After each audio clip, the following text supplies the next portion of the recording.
ఖచ్చితంగా నా దేవుడే. మీ భార్య కంటే నా దేవుడే ఎక్కువ. మీ నాన్న కంటే నా దేవుడే ఎక్కువ. మీ అమ్మ కంటే నా దేవుడే. ఇంత మూర్ఖంగా ఉన్నారు మీరు. సృష్టికర్తవైన యెహోవా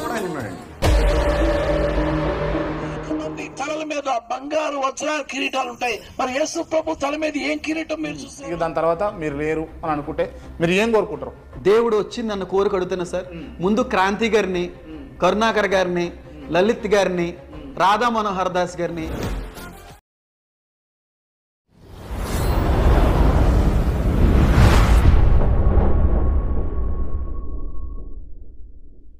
ప్రైజ్ ది లార్డ్. ఇంటి వారిని ప్రేమిస్తే మూర్ఖులు కాదు, దేవుణ్ణి ప్రేమిస్తే మూర్ఖుల? తల్లి కంటే, తండ్రి కంటే, భార్య కంటే, తల్లిదండ్రుల కంటే దేవుణ్ణి ఎక్కువగా ప్రేమించకూడదని ఎక్కడన్నా చెప్పబడిందా? దేవుడు అలా ప్రేమించబడినప్పుడు ఇలా ప్రేమించబడకపోతే ప్రేమించిన వాడు మూర్ఖుడు అవుతాడా? క్రాంతి గారికి సమాధానం తెలుసా? ఇక ఎప్పుడు కూడా దర్శన భాగాల పేరు తప్ప సావుకుల గురించి మాట్లాడడానికి వేరే ప్రశ్నలు ఏమీ లేవా? అంతేకాకుండా దేవుడని చెప్పుకుంటాడా? నేను దేవుడిని కదా, దేవుడని చెప్పుకుంటాడా అని ప్రశ్నలు తప్ప కొత్త ప్రశ్నలు ఏమీ లేవా? అలాగే చర్చిలకు వెళ్ళే నిరుపేదలు ఉంటారు, చాలామంది పేదలు ఉంటారు. మరి పేదలు ధనవంతులు కారు, కానీ వారు ధనవంతులు కాకుండా ఉంటున్నారు. కానీ మరి ప్రతిదానికి హైదరాబాద్ కల్వర్ టెంపుల్ సతీష్ గారు మీకు గుర్తొస్తున్నారా? ఆ తర్వాత క్రీస్తు వెంబడిస్తే చెడిపోయినట్లా? అంటే మిమ్మల్ని ఎవరు దీంట్లోకి చెడగొట్టినట్టుగా మాట్లాడారు. కాబట్టి ఈ విషయాన్ని గమనించండి. యేసుక్రీస్తు ఎవరు? ఎన్నిసార్లు అడుగుతారు? ఆ తర్వాత మహిళల కోడికలు, స్త్రీల కోడికలు ఎన్నిసార్లు అడుగుతారు? అంతేకాకుండా టచ్ ఇంకెన్నిసార్లు అడుగుతారు? నీ కుమార్తె చనిపోయినప్పటికీ కూడా అలాగే వెళ్తావా అన్నట్టుగా మాట్లాడారు. అలాగే బుద్ధి లేకుండా, తెలివి లేకుండా, నీచమైన బుద్ధితోటి సువార్త ప్రకటిస్తున్న క్రైస్తవ సహోదరులకు బుద్ధుందా అన్నారు. ఓకేనా? వాస్తవాలు. క్రైస్తవం ఒకవేళ భారతదేశంలో గనుక మైనస్ అనని ఒకవేళ ఆ చట్టం తెస్తే ఉంటారా? మతాన్ని మార్చుకుంటారా? లేకపోతే ఏం చేస్తారు అంటే చక్కని సమాధానం, చనిపోతా, స్తోత్రం. ఆ తర్వాత క్రైస్తవుల గురించి మాట్లాడినట్టుగా అది చెప్తున్నారు. అలాగనే కరుణాకర్, లలిత్ గారు ఏమన్నారట మరి క్రాంతి గారు మన యేసుక్రీస్తు వారి యొక్క తల్లి గారు ఉన్నారు కదా, మరి అమ్మగారు, ఆమె మరి యేసుని ఎలా కన్నదో నీకు తెలుసా? రోమన్ సైనికులతో కన్నది అని ఈయనకు చెప్పారట. ఎవరు? కరుణాకర్ సుగుణ గారు, అలాగనే లలిత్ కుమార్ గారు. అంటే వాళ్ళు లేకుండా నీకు మాట్లాడటం రాదనమాట. అర్థమైందా? అంటే వాళ్ళకి మాకు మధ్యలో గొడవలు పెట్టి, వాళ్ళకి మాకు మధ్యలో సిచ్చు పెట్టి, మళ్ళీ ఇంకొంచెం నూనె పోస్తూ పొగరాజు ఇస్తున్నారు అనమాట మీరు. ఆ తర్వాత మీరు ఏమంటారంటే ఇక ఒకవేళ చివరి లాస్ట్ డేస్ వస్తాన్నాడు కదా, లాస్ట్ డేస్ వస్తుంది కదా, అప్పుడు ఏం కోరుకుంటారంటే అతను చెప్పాడు మరి క్రాంతి గారు రక్షించబడాలని అని. ఇక ముందున్నటువంటి వారి గురించి కూడా మనం మాట్లాడుకుందాం. ఏమైనా మాట్లాడుకుందాం అంటే ప్రభు నామాన్ని బట్టి మీరు చెబుతున్నారు కదా. ఎవరు చెబుతున్నారంటే కరుణాకర్ సుగుణ గారి గురించి కానీ లేకపోతే లలిత్ కుమార్ గారి గురించి కూడా మాట్లాడుతున్నారు. సో నేను ఇప్పుడు ముందుగా ఈ ప్రశ్నలన్నిటినీ కూడా ప్రక్కన పెట్టి కొద్ది నిమిషాలు మీరు ఇచ్చినటువంటి ఇంటర్వ్యూ వీడియోస్ని మరొకసారి రిపీట్ చేసి చూసుకున్న తర్వాత మాట్లాడుకుందాం. ఒకసారి ఈ వీడియో చూద్దాం. నమస్తే క్రాంతి గారు. అలాంటి వారిని చూసి చూడనట్టుగా వదిలేయకండి. ఇటువారు రెండింతల సన్మానం, నిజమైన అర్హత కలిగిన వారు. ఇంట్లో కంటే నా ఇంట్లో కంటే మా దేవుడు ఎక్కువ అండి. ఇంట్లో కంటే ఎందుకంటే మీ బాబు కంటే ఖచ్చితంగా నా దేవుడు. మీ భార్య కంటే నా దేవుడు ఎక్కువ. మీ నాన్న కంటే నా దేవుడు ఎక్కువ. మీ అమ్మ కంటే నా దేవుడే. ఇంత మూర్ఖంగా ఉన్నారు మీరు. అంటే ఇప్పుడు ఏం చెప్తున్నారంటే తాగుడు మానేయాలంటే దేవుని నమ్ముకోవాలంటారు, అంతేనా? నేనే దేవుడు అని చెప్పుకుంటాడా అండి? ఎక్కడన్నా భాగాల పేరుతోటి కొంతమంది పాస్టర్లు దందాలు చేస్తారు. ఇప్పుడు వారం ఆదివారం నాడు చర్చకు పోయేటటువంటి వందల మంది నిరుపేదలను ఎందుకు దీవిస్తలేడు దేవుడు అని అంటే బ్రదర్ సతీష్కి ఒక దేవుడు ఉంటాడు, ఆ పేదోళ్ళకు ఒక దేవుడు ఉంటాడా? మరి అంటే క్రైస్తవ్యంలో కోర్రి అని చెప్పేసి అంటే క్రైస్తవ్యంలోకి వెళ్ళడం అనేది చెడిపోవడం అంటారా? లోకరక్షకుడు అంటే లోకరక్షకుడు అంటే యావత్ లోకం కొరకు తన రక్తాన్ని చిందించి సృష్టికర్తవైన యెహోవా అన్య మతస్థులను మీరు సాతానులుగా చూస్తారా చూడరా? ఏమండి, భారతదేశంలో యేసుప్రభు ఉన్నాడా? ఏమండి యావత్ భారతదేశంలో యేసుప్రభు ఉన్నాడా? భారతదేశం కదా సార్, ఈ రోజు మీరు నాకు మధ్యన కూడా ఆయన ఉన్నాడండి. మహిళల కూడిక పేరుతోటి మహిళలను వంచే ప్రయత్నాలు చేస్తారా లేదా? సార్ మీ చేతికున్న 5,000 సమానంగా ఉన్నాయండి. ఎవరికి సమానంగా ఉండేదా? మరి చేతికున్న 5,000 సమానంగా లేనప్పుడు పాస్టర్లు అందరూ కూడా ఒకే విధంగా ఉంటారని మీరు ఎలా అనుకుంటున్నారు?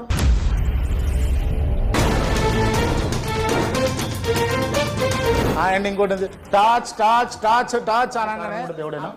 ఏంటా బాధ? మీ కూతురు విషయంలో పాప చనిపోయింది, అవును, దానికి దేవుడి కారణం అంటారు కదా?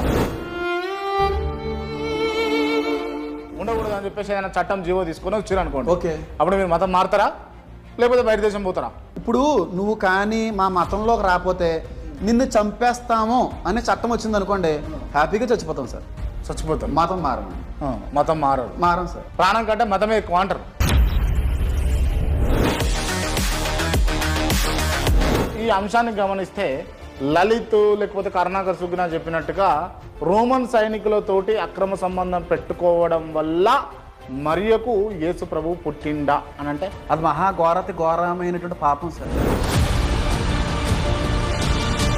మీరు గొర్రెలా? ఖచ్చితంగా సార్, గొర్రెలు కాబట్టే కదా సార్ ఇన్ని మాటలన్నా సరే ఏమి అనకుండా నోరు మూసుకుని వెళ్ళిపోతున్నాం. 2000 సంవత్సరాల నుంచి ఇప్పటిదాకా దేవుడు వస్తాడు అని అందరిని భయపెడుతున్నారు. మీరు దేవుడు వస్తాడా? ఆయన వస్తున్నాడు అని మీరు అందరూ నమ్మడానికి ఎక్కువ వద్దండి, 2 ఆధారాలు చాలు. దానికి ముందు చంద్రుడు ఎర్రగా మారతాడండి, సూర్యుడు నల్లగా మారిపోతాడంటండి. ఒకవేళ ఇదే మీకు చివరి రోజు, ఈ రోజు అవకాశము, ఇక దాని తర్వాత మీరు లేరు అని అనుకుంటే మీరు ఏం కోరుకుంటారు? దేవుడు వచ్చి నన్ను కోరిక అడుగుతున్నా సార్, ముందు క్రాంతి గారిని, కరుణాకర్ గారిని, లలిత్ గారిని, రాధా మనోహర్ దాస్ గారిని,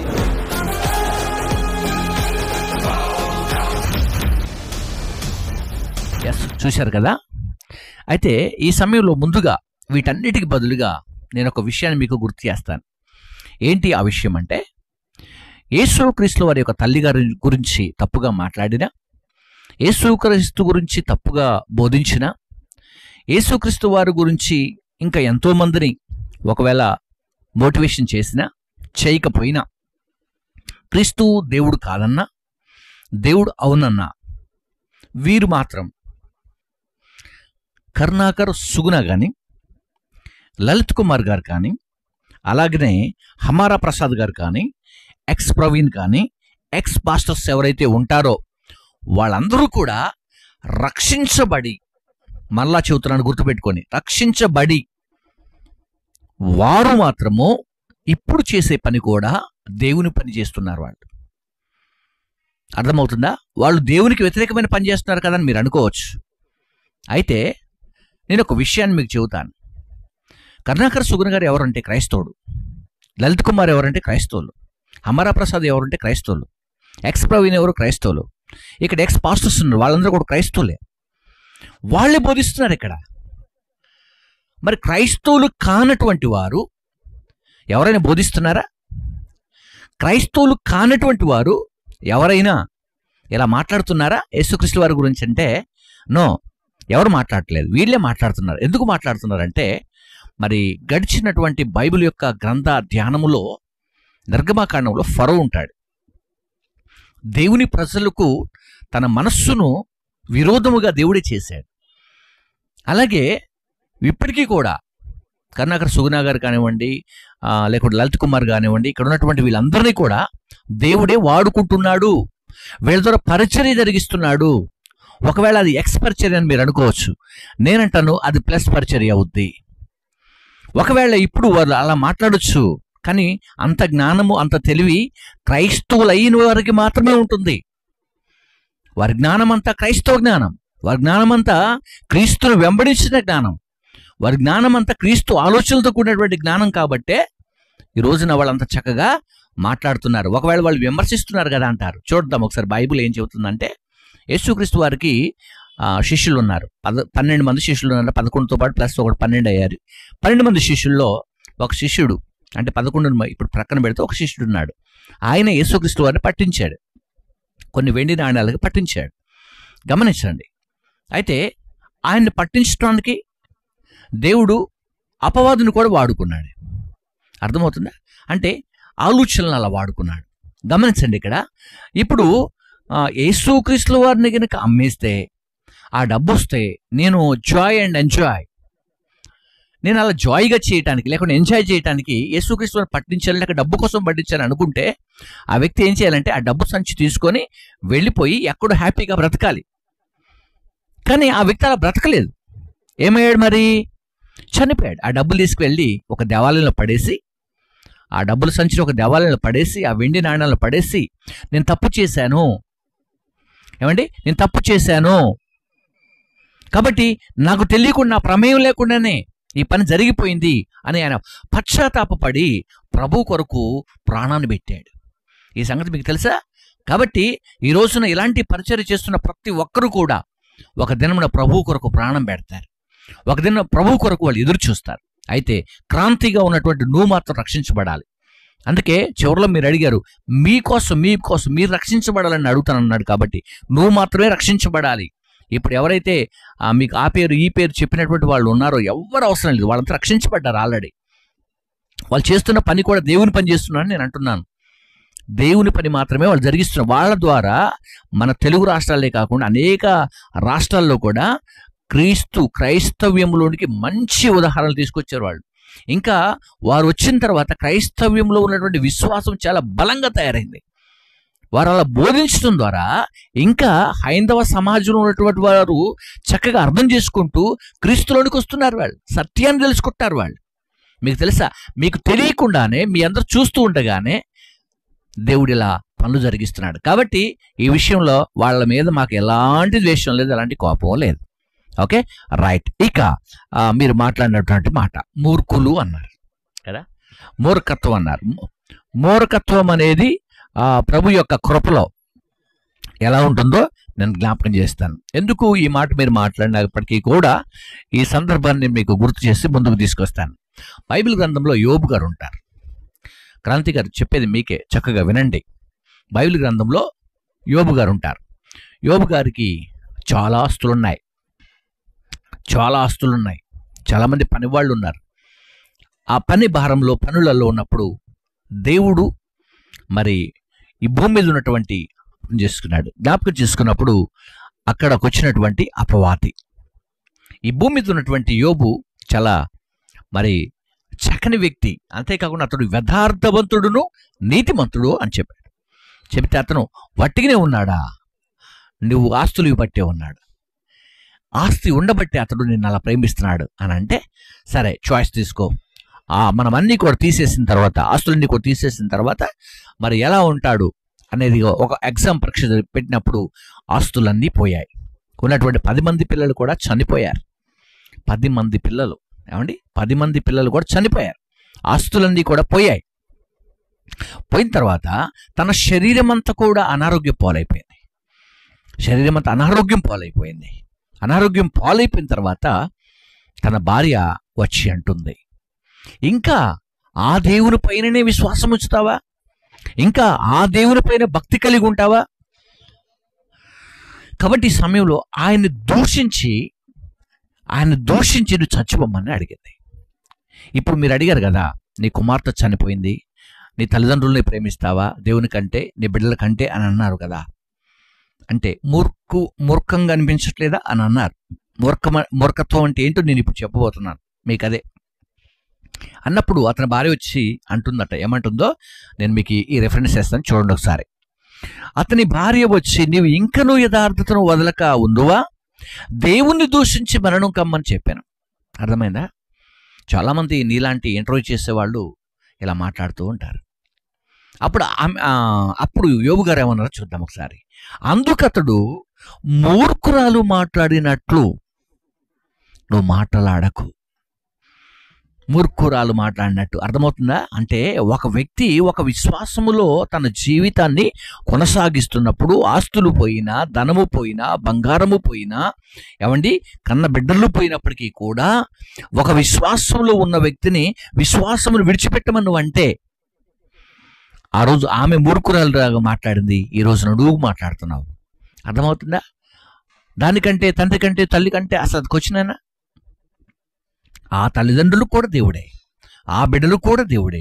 ఒకవేళ ఆయన కూతురు చనిపోయింది, నీ పిల్లలు చనిపోరా? మీ తల్లిదండ్రులు చనిపోరా? ఎవరైనా చనిపోతారు. సో వాళ్ళందరికంటే ఎందుకు ప్రేమించాలంటే వాళ్ళందరూ చేసిన వాడు ఆయన కాబట్టి. ఇక మీరు మాట్లాడుతున్నటువంటి మాట చాలా జాగ్రత్తగా మాట్లాడండి. అంతేకాకుండా ఇంటర్వ్యూలో ఈ మధ్యకాలంలో ఎక్కువ ఏంటంటే అడిగిన ప్రశ్నలనే అడుగుతున్నారు. ఇప్పుడు దశం భాగాలు అది ఎప్పటికీ అడుగుతున్నటువంటి ప్రశ్నని. ఆ తర్వాత ఇంకేమంటారు, దందాలు, అవి బిజినెస్లా, దశం భాగాలు అనే బిజినెస్లా. నేను మీకు చాలాసార్లు చెప్పాను, నేను ఇప్పటికీ కూడా ఓపెన్ ఛాలెంజ్ చేస్తున్నా. దశం భాగాలతో దందా ఎవరు చేస్తున్నారో బయట పెట్టండి. దశం భాగాల కోసం ఎవరు సేవ చేస్తున్నారో బయట పెట్టండి. దశం భాగాల కోసమే ఎవరు ప్రతి సంఘాన్ని చర్చెస్ కడుతున్నారో మీరు బయట పెట్టండి.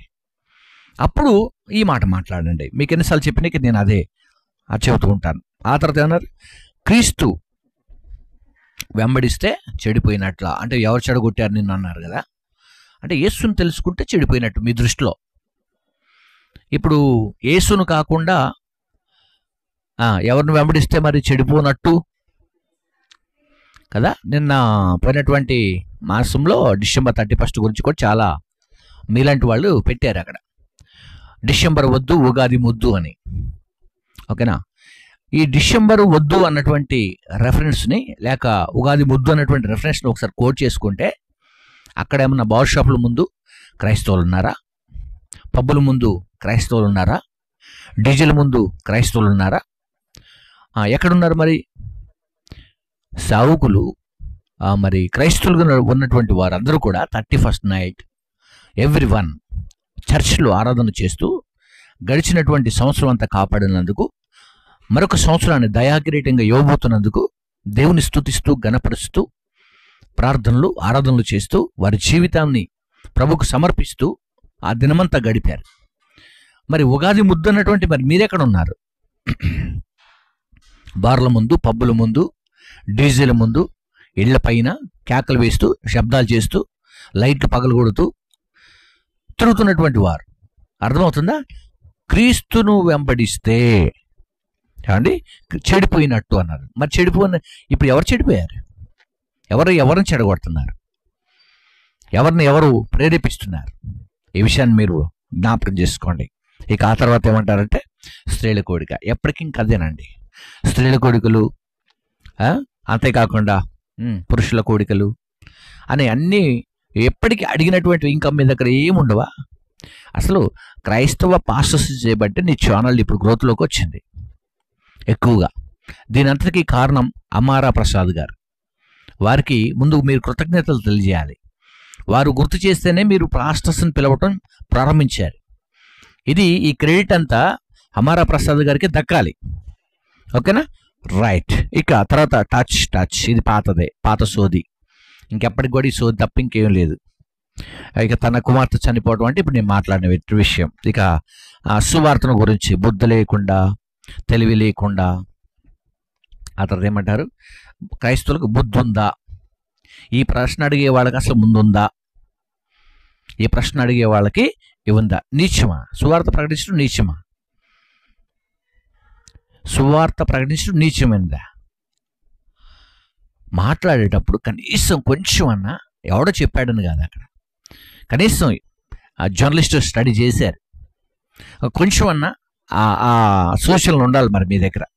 తర్వాత క్రైస్తవులు భారతదేశంలో ఉండకూడదు అంటే ఇది కామన్. ఉండకూడదు అంటే బ్రతుకుట క్రీస్తే చావైతే లాభమే. ఎక్కడికో వెళ్ళాల్సిన పని లేదు. ఆమె ఇండియన్, మేము ఎక్కడికి వెళ్ళాం, ఇక్కడే ఉంటాం. అడ్డుకుంటే దేవుడు మిమ్మల్ని విడిచిపెట్టేవాడు కాదు. ఒకవేళ మీరు అడ్డుకోవచ్చు, కానీ ప్రభు మాత్రం ఆగేవాడు కాదు. ఇక కరుణాకర్ సుగుణ గారి గురించి నేను ముందే చెప్పాను, వారు క్రైస్తవులు మాత్రమే. ఆ తర్వాత మీరు రక్షించబడాలని వారు కోరుకున్నారు. ఈ సమయంలో నేను కూడా కోరుకుంటున్నాను. కాబట్టి ఈ సమయంలో మీ అందరికీ కూడా శుభాలు తెలియజేస్తున్నాను. దయచేసి ఇలాగ ఇంటర్వ్యూ ఎప్పుడు కూడా చేయకండి. ఇంటర్వ్యూ చేయండి తెలుసుకోవడానికి, ఇంటర్వ్యూ చేయండి ప్రశ్నించడానికి, ఇంటర్వ్యూ చేయండి క్రైస్తవం పైన, ఇంటర్వ్యూ చేయండి సత్యాలు బయటపెట్టి, ఇంటర్వ్యూ చేయండి ఈ అబద్ధాలు పలకకుండా, ఈ నిందలు వేయకుండా. చూసారా మీరు మరి మరియమ్మ గారి మీద అలాంటి నిందలు వేయటం చూసారా? మీరు చూసారా? వాళ్ళు చెప్పారు వీళ్ళు చెప్పారు కదా. క్రాంతి, నువ్వు చూసావా? ప్రశ్న అది. కాబట్టి మీరందరూ కూడా ఆలోచన చేయాలి. ఈ సమయాన్ని, ఈ వీడియోని వీక్షించడం మరి మీ అందరికీ కూడా శుభాలు తెలియజేస్తూ నా మాటలు ముగిస్తున్నాను. God bless you. అందరికీ కూడా శుభాలు కలుగును గాక. ఆమేన్.